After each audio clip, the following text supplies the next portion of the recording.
আসসালামু আলাইকুম, সবাই কেমন আছেন? আশা করি সবাই ভালো আছেন। আমিও আলহামদুলিল্লাহ ভালো আছি। তো আজকে চলে আসলাম আরেকটি ভ্লগ নিয়ে আপনাদের সাথে শেয়ার করার জন্য। আজকে হঠাৎ করে বাসায় কে আসছে তো সেটাই আজকে দেখাবো।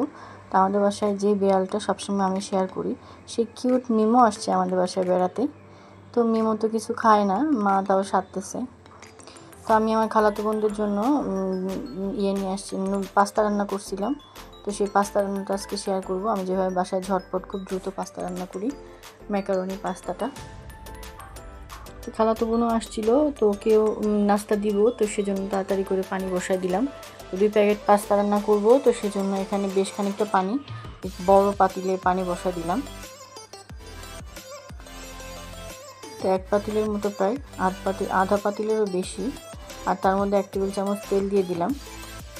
আর আজকে পাস্তাটা রান্না করব একটু দিব, সয়াবিন দিব। সয়াবিন দিয়ে রান্না করলে মা খুব পছন্দ করে। তো পানিটা যখন ভালো মতো গরম হয়ে গেছে, তো এই পর্যায়ে আমি গিয়ে ম্যাকারনিগুলো দিয়ে দিলাম। আর 1 চা চামচ ভরা 1 চা চামচ লবণ দিয়ে দিলাম। কারণ যেহেতু 2 প্যাকেট রান্না করব, একটু লবণ বেশি দিলাম, 1 চা চামচ দিলাম। তো এই ম্যাকারনিটা আসলে রান্না করলে কিন্তু খুব মজা লাগে, আর বাসায় মা খুব পছন্দ করে ম্যাকারনি সয়াবিন দিয়ে রান্না করলে। তো এই জন্য আজকে সয়াবিন দিলাম। আর সয়াবিন সিদ্ধ হতে যেহেতু সময় লাগে, তো যেহেতু তাড়াতাড়ি করবো, ওদের নাস্তা দিব, তো সেজন্য আমি গ্যাসের চুলায় বসাই দিলাম সয়াবিনটা।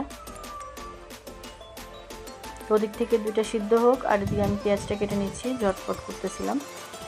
তো পেঁয়াজগুলো কুচি কুচি করে আমি কেটে নিচ্ছিলাম। একটু পেঁয়াজ বেশি দিই আমি ম্যাকারনি রান্নার সময়। আর যেহেতু অনেকটা রান্না করব, 2 প্যাকেট, তো এই জন্য একটু পেঁয়াজ বেশি করে কাটলাম। তো এই যেদিকে পেঁয়াজ কাটতে কাটতে কিন্তু ম্যাকারনিটা সুন্দর মতো সিদ্ধ হয়ে গেছে। আর এই যে আমি 1 বাটি পেঁয়াজ কেটে নিছি। তো এই যে ফুলটা সেদিন আনছিলাম, এই কর্নারে সেট করছি, কেমন হয়েছে অবশ্যই কমেন্ট করে জানান সবাই। তো ম্যাকারনিগুলো খুব সুন্দর মতো ধুয়ে চালনে রাখলাম যাতে পানি ঝরে যায়। আর এই যে সয়াবিনটাও কিন্তু খুব সুন্দর মতো সিদ্ধ হয়ে গেছে, একদম রসগোল্লার মতো টুপা টুপা হয়ে গেছে।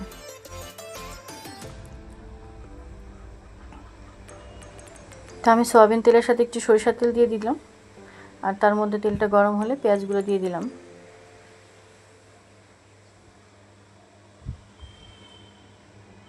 তো আমি আলু যে ম্যাশ করি ওইটা দিয়ে আমি এই যে এক্সট্রা যে পানিগুলো ছিল সেগুলো সব করে নিলাম। সয়াবিনের ভিতরে সিদ্ধ করার পর এক্সট্রা যে পানিগুলো ছিল এগুলো একদম ভালো মতো চিপড়ায় নিলে মানে একদম সুন্দর মতো নুডলসটা রান্না করলে খুব সুন্দর ঝরঝরা হয়, আর খেতে কিন্তু অনেক মজা লাগে।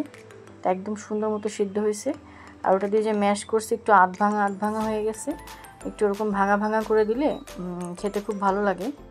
তো যেহেতু ডিমগুলো অনেক বড় বড় ছিল, তো 3টা ডিম দিয়ে দিলাম।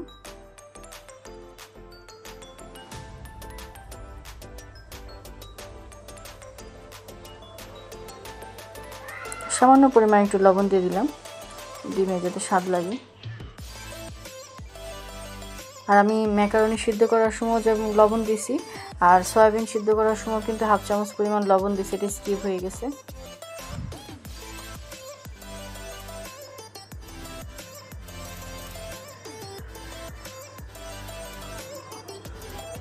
তো এই যে আধ ভাঙা করে দিয়েছিলাম। তো এই যে এখন ইয়েগুলো দিয়ে দিলাম, সয়াবিনগুলো সব দিয়ে দিলাম। এখন একটু ভাজা করে নিব, আর 1 প্যাকেট নুডলসের মশলা দিয়ে দিলাম।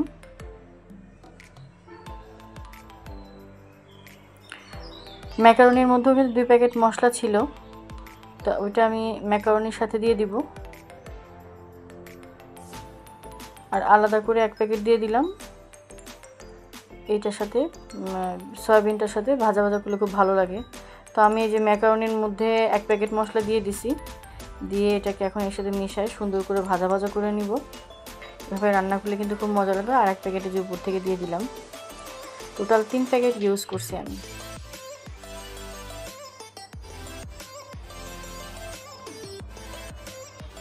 তো এখন সুন্দর করে 5-7 মিনিট এরকম ভাজা করে নিলে একদম রেডি ঝটপট ম্যাকারনি পাস্তা। তো এভাবে ঝটপট রান্না করি, আমার কাছে খুব ভালো লাগে এটা। তো 1 টেবিল চামচ পরিমাণ সস দিয়ে দিলাম, টমেটো সস।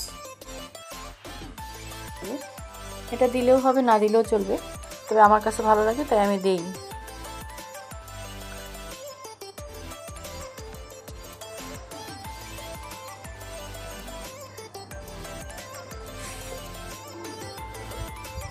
একদম সাদামাটাভাবে, একদম ঝটপট, খুব দ্রুত হয়ে যায় আর রান্না করলে হবে খুব মজা লাগে। আমার ম্যাকারনিটা কিন্তু হয়ে গেছে। তো এইভাবে বাসায় আপনারা অবশ্যই ট্রাই করবেন, একদম খুব সহজ আর ইজি। আর বাচ্চাদের টিফিনেও কিন্তু এটা দিতে পারেন, আর বিকেলের নাস্তা হিসেবেও খেতে পারেন, খুব ভালো লাগে আসলে। আর সয়াবিন তো খুবই পুষ্টি আর উপাদানে পুষ্টিগুণে ভরা, আর সয়াবিন দিয়ে রান্না করলে এটা একদম পুষ্টিগুণে ভরপুর সুন্দর নাস্তা। তো সব নাস্তাগুলো আমি সুন্দর করে সাজাই নিলাম, নিয়ে এখন নিয়ে যাব। তো খালাতো বোনরা ঘরে বসে আছে, মার সাথে গল্প করতেছে। তো ওদের সাথে ওদের কাছে নাস্তাটা নিয়ে যাব, আমরা একসাথে বসে খাবো। তো মা একটু মিমোকে রুটি সাধলো, কিন্তু ও তো খায় না, কিছুই খায় না, এসে শুধু শুয়ে থাকে মার পাশে। এসেই ঠিক মার ওই কর্নারে যেয়ে শুয়ে থাকে মিমো। আমাদের মিমো কিন্তু অনেক কিউট, ওর জন্য দোয়া করবেন সবাই, সবসময় জন্য সুস্থ থাকে। অনেক সুন্দর আর অনেক কিউট আর অনেক ভালো, খুব ভদ্র। তো সবাই ভালো থেকেন, আজকে এই পর্যন্তই। আজকে ভিডিওটা আর বড় করলাম না। সবাই ভালো থেকেন, আমার চ্যানেলটি সাবস্ক্রাইব করে আমার পাশে থেকেন। আমার ভিডিও যদি ভালো লেগে থাকে অবশ্যই একটা লাইক দিন। ভালো থেকেন সবাই, আল্লাহ হাফেজ, আসসালামু আলাইকুম।